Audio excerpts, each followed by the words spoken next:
the Special Investigating Unit has shot down allegations that it relied on the media to conduct its investigation into the 150 million rand digital vibe scandal that rocked the health ministry under Dr. Zweli Mkhize, who remains on special leave since the controversy boiled over. Joining us to explain the SIU's position on the matter, as well as the accusations that have been meted out against it, is the unit's spokesperson, Mr. Kaizer Kganyago. Dr. Kganyago, good to have you with us once again on the Daytime Update. Now, you as the SIU have been accused by the son of Minister Zweli Mkhize, Tetani Mkhize, of using assumptions, he says, and not facts. He says that you have sensationalized the matter and have relied on media reports to compile your investigation, and that you have not given him an opportunity to respond to any of the allegations that are made against him. What is your response to that? Thank you very much, Tammy, and to your listeners.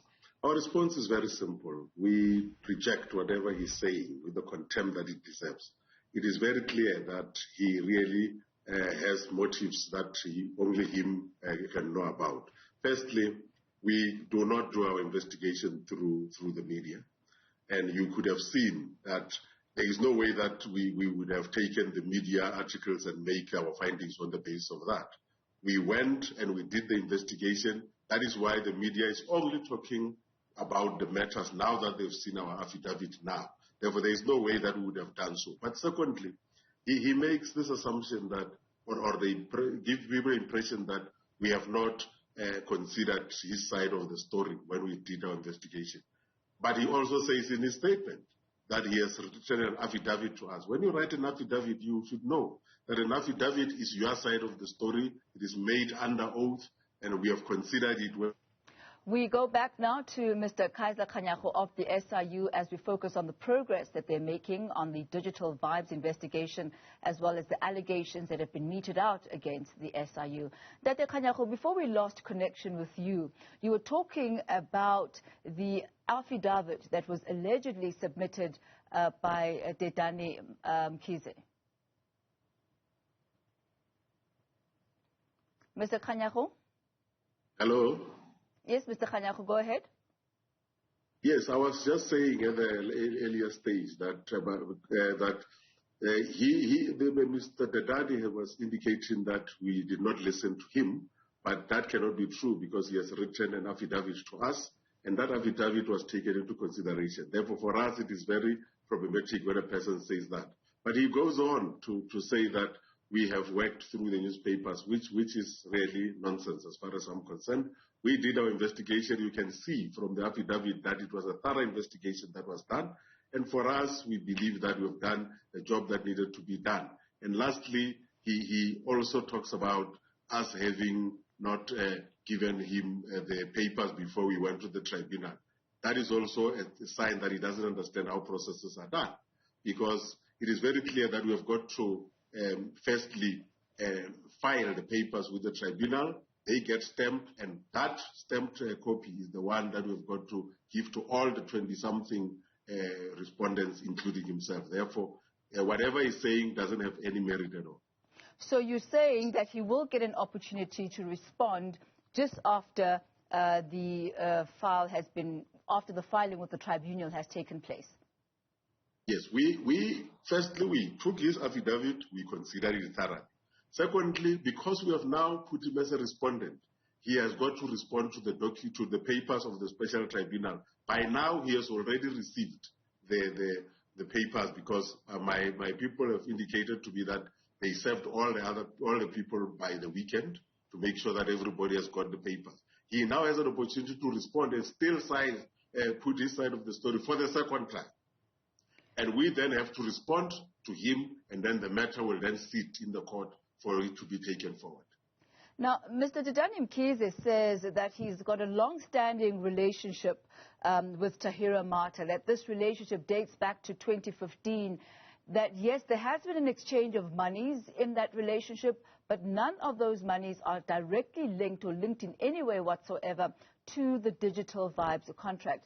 Now, I wonder, with the amounts that have been attributed to have been received by Mr. Kaizer Jr. of 3.8 million rand.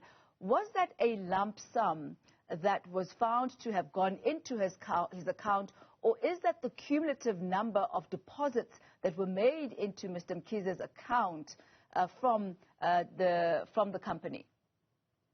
Let me say this, that I don't want at this stage to get into the detail because we are now an applicant and he is a respondent. All I can say, which is also in our statement that we issued on Saturday, we urge him to say all of those things that he's saying in the public space, say them in the papers, and go and convince the judge of his side of the story. Because for us, we didn't just give the affidavit. We also, in the pack that we gave to the special tribunal, we also gave evidence to show why we are saying what we are saying. Therefore, it is up to him to go and explain himself and put his side of the story before the judge, and the matter will be handled that way. We are not going to allow him to push us to have this trial or this matter heard in the public space, and we will not allow ourselves to get involved in that. And have you heard it all from Minister Zweli Mkhize? The last time we were engaged with him is when he was being interviewed here, and that is it. Therefore, obviously, he is a respondent now. He will then respond directly to the special tribunal, and the matter will be taken forward that way. Now, when are you expecting to hear back from the special tribunal in your attempts to recoup the monies that were spent? Obviously, Tammy, the process has to unfold. Like I've just indicated, we have now filed the papers. And now we are saying in the papers that we want to set aside the contract and recoup the 150 million that was paid. Therefore, the time will be given, obviously, determined by the tribunal, to the respondents to respond.